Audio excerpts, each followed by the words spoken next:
Kabupaten Belitung, kita mengenalnya dari cerita di buku Laskar Pelangi, suatu daerah yang berbatasan dengan pantai yang banyak melahirkan tokoh-tokoh nasional negeri ini.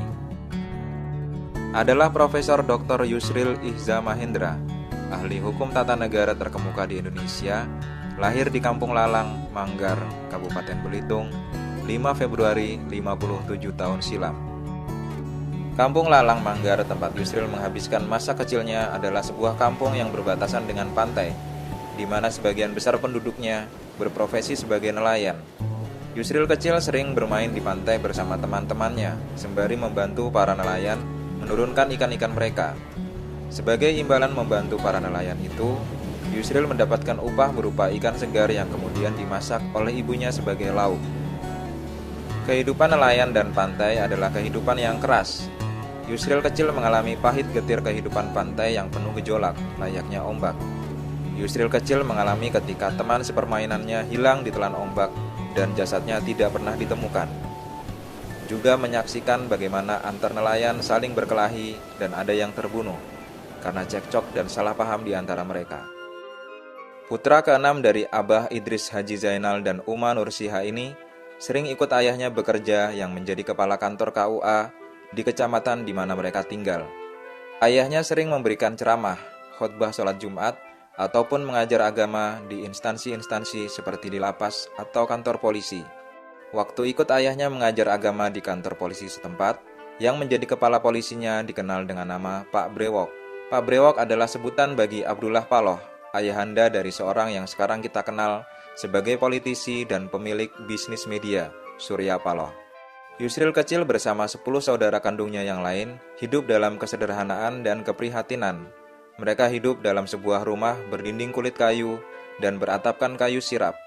Kendaraan satu-satunya yang mereka punya adalah sebuah sepeda yang digunakan ayah mereka untuk bekerja sehari-hari. Rumah Yusril berdekatan dengan rumah Pak Jarot, seorang komandan Pangkalan Udara Tanjung Pandan, Belitung. Yusril kecil sering bermain-main di halaman rumah Pak Jarot yang ukurannya luas dan terbuat dari beton. Pak Jarot sendiri adalah ayahanda dari Eros Jarot dan Slamet Raharjo, sutradara dan aktor besar dalam perfilman Indonesia. Media hiburan yang lazim saat itu, radio, pun tak mereka punya. Apabila Yusril kecil dan saudaranya yang lain ingin mendengarkan radio, mereka mesti ke rumah Pak Ahmad, tukang reparasi radio tetangga mereka. Rumah di mana Yusril tinggal tak berkamar mandi. Kalau ia mau mandi dan buang hajat, Yusril kecil mesti bergegas ke sumur di sawah belakang rumahnya. Pernah suatu ketika, Yusril kecil mesti berhadapan dengan ular tanah yang sangat berbisa sewaktu ia mandi di sumur itu. Sekolah sembari bekerja membantu kedua orang tuanya, karena kehidupan yang sulit dan prihatin, dijalani Yusril dari kecil hingga beranjak dewasa. Sewaktu duduk di bangku SMP dan SMA, untuk membantu membeli paket buku di sekolah dan membantu perekonomian keluarga, Yusril dan saudaranya membuka usaha warung keperluan sehari-hari, yang modalnya mereka dapatkan dari gaji kakaknya yang bekerja di perusahaan negara timah. Walaupun sembari bekerja membantu kedua orang tuanya, Yusril kecil merupakan anak yang cerdas dan berprestasi di sekolahnya.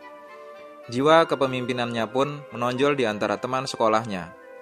Oleh teman-teman di sekolahnya, ia dipercaya menjadi ketua kelas dan ketua OSIS di bangku SMP dan SMA.